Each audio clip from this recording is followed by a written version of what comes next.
जय श्रीराम. भागवत विद्यापीठाच्या सत्संगधारा या सदरात आपण रामायण जीवनाची आदर्श आचारसंहिता याच्यावर थोडं चिंतन करू. रामायणाला जीवनाची आदर्श आचारसंहिता म्हटलेलं आहे, कारण रामायणामध्ये कुठलाही मुद्दा तुम्ही घ्या, कुठलाही प्रसंग घ्या, कुठलीही कथा घ्या, त्याचा आमच्या जीवनात खूप उपयोग आहे. आदर्श जीवन कसं जगावं हे रामप्रभूच्या चरित्रातून कळतं. भूतलावरती रामप्रभूंना हा जन्म घेतला, या सगुण रूपात अवतार घेतला, ते केवळ आम्हाला नीतीचं, न्यायाचं, धर्माचं शिक्षण देण्यासाठीच. या भूतलावर कसं वागावं, सर्वांचं जीवन कसे सुखी करावं, रामचंद्राच्या जीवनातला एकच आदर्श आहे की तुम्ही चांगलं जीवन जगा आणि इतरांना चांगलं जीवन जगू द्या. याला धर्म म्हणतात. आणि त्याकरता म्हणून ते गुरुकुलात गेले, शिक्षण घेतलं, तुमच्या आमच्याप्रमाणे त्यानं सगळ्या गोष्टीचा जे ते उपभोग घेतला. एक सामान्य मानव म्हणून त्या भूतलावरती त्यांनी पूर्ण जीवन घालवलं. अनेक कठीण प्रसंगातून ते सामोरे गेले. आणि म्हणून या टप्प्याटप्प्यानं अनेक या जीवनामध्ये आलेल्या प्रसंगाचा या टप्प्याटोप्यानं त्यांनी ते सगळे प्रसंग सहन करत करत त्यांना देवत्व प्राप्त झाले. म्हणून रामायण जीवनाची आचारसंहिता आहे. रामायणाच्या प्रत्येक कथेचं, प्रत्येक मुद्द्याचं तुम्हाला अनुकरण करता येतं, पण कृष्णकथेचं अनुकरण करता येत नाही. कृष्णकथेचं चिंतनच करावं लागतं. रामाच्या जीवनातली कुठली गोष्ट घ्या ना, राम पितेशी कसा वागला, राम पत्नीशी कसा वागला, राम आईशी कसा वागला, राम काकूशी कसा वागला, राम भावांशी कसा वागला, राम शत्रूशी कसा वागला, राम मित्राशी कसा वागला, या प्रत्येक गोष्टीतून रामाचा आदर्श तुमच्या आमच्या जीवनात आम्हाला अनुकरण करण्यासारखं आहे. आणि म्हणून रामायणाला जीवनाची आदर्श आचारसंहिता म्हटलेली आहे. एक पत्नीव्रत, एक सत्यव्रत, एक वाणी, एक वचनी, एक पत्नी, अशा प्रकारचे अनेक विशेषणं त्या रामप्रभूमध्ये होती. आणि म्हणून रामचंद्राचं चरित्र हे आम्हाला अनुकरण करण्यासारखं आहे. रामायण म्हणजे तुमच्या आमच्या जीवनातला दोष दाखवणारा जीवनाचा आरसा आहे बघा. रामायण म्हणजे तुमचे आमचे दुर्गुण दाखवून सुधारणा घडवून आणणारं शास्त्र आहे. आपल्या जीवनामध्ये बिघाड होऊ नये म्हणून रामकथा आहे. आपण अन्न फळ खराब होऊ नये म्हणून, भाज्या खराब होऊ नये म्हणून आपण त्याला काळजी घेतो, फ्रीजमध्ये ठेवतो. तशी जीवनाची काळजी घेतो का? नाही ना. म्हणून जीवनात दोष उत्पन्न होणे म्हणून रामायणाचा अभ्यास करावा आणि त्याप्रमाणे आचरण करावं. थोडक्यात रामायण म्हणजे हा चरित्रशुद्धीचा यज्ञ आहे.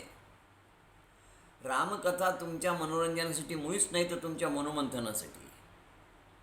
रामकथा श्रोत्यांना नुसती प्रभावित करण्यासाठी नाही, तर श्रोत्यांना प्रभुभावित करण्यासाठी ही कथा आहे, लक्षात घ्या.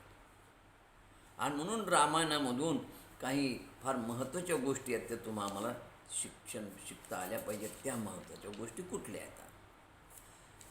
रामायण सांगते की तुम्ही या षड्रिपूवर नियंत्रण ठेवा. षड्रिपू म्हणजे काम, क्रोध, मद, मोह, लोभ, मत्सर. जेव्हा हे तुमच्या हृदयातले हे काम, क्रोध, मद, मोह, लोभ, मत्सर षड्रिपू नाहीसे होतील, तेव्हा तुमच्या जीवनामध्ये भगवंताचं दिव्यत्वाची प्रचिती तुम्हाला होईल. तुमच्या जीवनामध्ये तेव्हा रामराज्य येईल. दिव्यत्वाची प्रचिती जर तुमच्या हृदयात, अंतःकरणात प्राप्त करून घ्यायची असेल, कारण तो भगवंत तुमच्या आमच्या हृदयात आहे.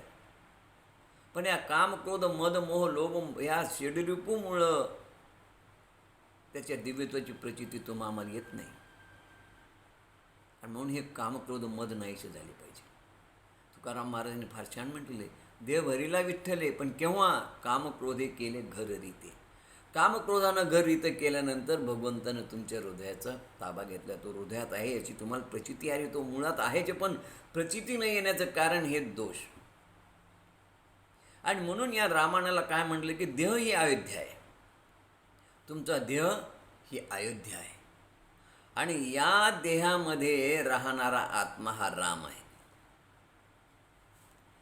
या देहामधील षड्रिपू जे 6 विकार आहेत, काम, क्रोध, मद, मोह, मत्सर, लोभ वगैरे, हे 6 आसुर आहेत बघा.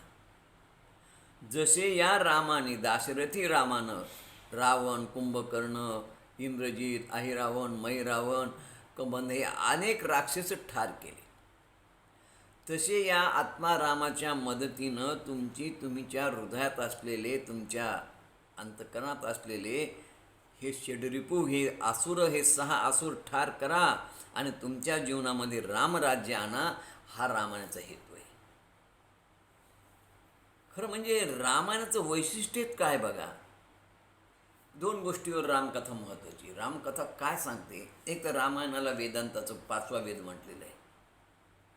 रामचरित मानसचं तर घरोघरी वाचन केलं जातं. उत्तर प्रदेशातून 5वा वेद मानतात. वेद का म्हटलेलं आहे? ते वेदानं नामस्मरणाला महत्त्व दिलं आहे. तुकाराम महाराजांनी फार सुंदर सोप्या शब्दामध्ये वेदाचं थोडक्यात विवेचन सांगितले. वेदाचं सार सांगितलं. वेद अनंते बोलिला, अर्थ इतुलाची काढिला, विठ्ठलाशी शरण जावे, निजनिष्ठे नाम घ्यावे. नामावर भर आहे.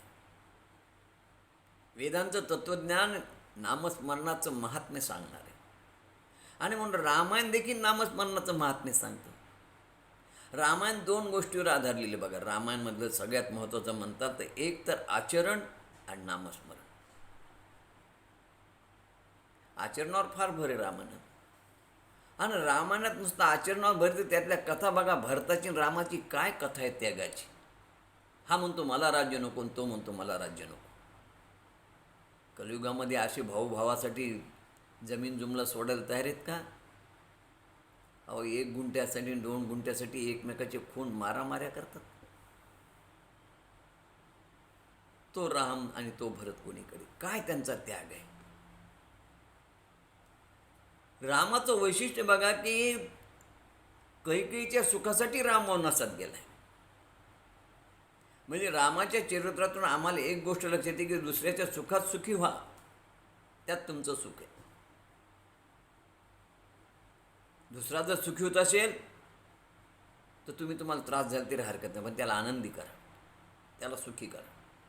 स्वतः कष्ट घेतले आणि राम कैकेयीच्या सुखासाठी वनात गेले. रामायणाचं वैशिष्ट्य आहे, कोणाच्या रस्त्यात जर तुम्हाला फुलं टाकायचं नसतील तर टाकू नका, पण कमीत कमी काटे तरी टाकू नका. ही शिकवण रामायणाची. कुणाच्या मुखात तुम्हाला सुग्रास घालता येत नसेल घालू नका, पण कोणाच्या तोंडचा घास काढू नका. ही शिकवण रामायणाची. कुणाच्या पायावर तुम्हाला मस्तक ठेवायचं ठेवू नका, पण कुणाच्या मस्तकावर पाय देऊ नका. ही शिकवण रामायणाची. म्हणून रामायणामध्ये आचरणाला महत्त्व आहे. रामप्रभूनं भूतलावर जन्म घेऊन आचरण करून दाखवलं. किती संकटाचा मुकाबला करावा लागला, किती संकटातून रामाला जावं लागलं. राम प्रत्यक्ष ब्रह्मांडाचा नायक परमात्माचा अवतार असून देखील या भूतलावर मनुष्यरूप धारण केल्यामुळं त्याने हे सगळे संकट सहन केले. आणि या संकटाचे टप्पे टोनपे खात खात त्याला देवत्व प्राप्त झाले. त्याप्रमाणे येणाऱ्या संकटाचा आम्ही मुकाबला करायला पाहिजे. आहे त्या अनुकूल परिस्थितीमध्ये, प्रतिकूल परिस्थितीमध्ये स्वतःला आनंदी मानायला पाहिजे. प्रतिकूल परिस्थिती आली म्हणजे घाबरून जाऊ नये, नाराज होऊ नये. त्या प्रतिकूल परिस्थितीवरती मात करावी, हे रामचंद्राच्या चरित्रातून आम्ही शिकायला पाहिजे. आणि दुसरा मुद्दा याच्यामधला सगळ्यात महत्त्वाचा म्हणजे नामस्मरण. कारण हे अनुभव आहे वाल्मिकीचा. त्याने जे रामायणामध्ये लिहिलंय नामस्मरणाचं महात्म्य, ते नामस्मरणाचं महात्म्य जे लिहिले ते त्यांचा स्वानुभव आहे. पुराण प्रसिद्ध बोलले वाल्मिकी नामे तिन्ही लोक उद्धरती. हा त्यांचा स्वानुभव आहे. विनाकारण काहीतरी लिहिलं असं नाही आहे, आधी अनुभव घेतला. आणि रामायण वाल्मिकींनी रामप्रभूच्या जन्माच्या 60,000 वर्षे आधी लिहिलेलं आहे आणि त्याप्रमाणेच सगळं घडलेलं आहे. आता हा स्वानुभव म्हणजे अरे प्रत्यक्ष पहा, त्यांच्या जीवनाचं चरित्र बघा. ते सांगतात, अरे बाबांनो, मी दरोडेखोर होतो, मी वाल्याचा वाल्मिकी झालो होतो केवळ या नामस्मरणात. एक मनुष्य मारला की एक दगड रांजणात टाकावा, अशी 7 रांजण भरली होती. एवढं महत् पाप मी केलं. पण अर्धा क्षण घडता संताची संगती, तेने होय शांती महत् पापा. अर्धा क्षण नारदासारख्या संतांची माझी संगत घडली आणि माझं महत् पाप नाहीचं झालं. म्हणून नामसंकीर्तन साधन पै सोपे, जळतील पापे जन्मांतरीची. जन्मजन्मांतरीचं माझं पाप नाहीसं झालं, ते केवळ नामामुळं. आणि म्हणून नामस्मरणाचं महात्म्य वर्णन करण्याचा, सांगायचा अनुभव त्यांचा आहे, अधिकार त्यांचा आहे, कारण त्यांनी त्याचा अनुभव घेतला आहे. स्वतःच्या अनुभवातून हे सगळं काव्य त्यांनी वर्णन केलं, लिहिलेलं आहे. स्वतःचा अनुभव त्यांनी या ठिकाणी मांडलेला आहे. नारदासारखे संत मिळाले नसते, भेटले नसते, आणि रामनाम जर समजा घेतलं नसतं तर कशाला वाल्याचा वाल्मिकी झाला असता. या दोन्हीपेक्षा मी तर श्रेष्ठ तो कोणाला देईल, त्या वाल्याच्या पत्नीला. ज्यावेळेस नारदाने सांगितलं की बाबा तू एवढं जे पाप करतो त्याच्यामध्ये तुझे आई वडील पती पत्नी सहभागी होतात का तुझ्या पापात, विचारूनही म्हणले. विचारायला गेल्यानंतर आई वडिलांनंतर नाही म्हणून सांगितलं. आता एक विचार करा, पत्नी जर म्हटली असती की नाही नाही तुम्ही आमच्यासाठी एवढं कष्ट घेतले, पत्नी ही पतीच्या सुखदुःखाची भागीदारी नसते आणि मी तुमच्या त्या दुःखात भागीदारीन होईल, असं जर समजा सांगितलं असतं तर काय झालं असतो, परिस्थिती विचित्र झाली असती. नारदाचं काही खरं राहिलं नसतं. परंतु इथं तिच्या पत्नीनं झिडकारलं, तिनं नकार दिला, आणि तिनं नकार दिल्यामुळं त्याच्या मनामध्ये विरक्ती निर्माण झाली, वैराग्य निर्माण झालं. नावडे जनधन माता पिता. अरे अरे, ज्या मायबापासाठी मी एवढं केलं, ज्या पत्नीसाठी मी एवढं केलं, ते कोणीच माझी साथ द्यायला तयार आहेत ना.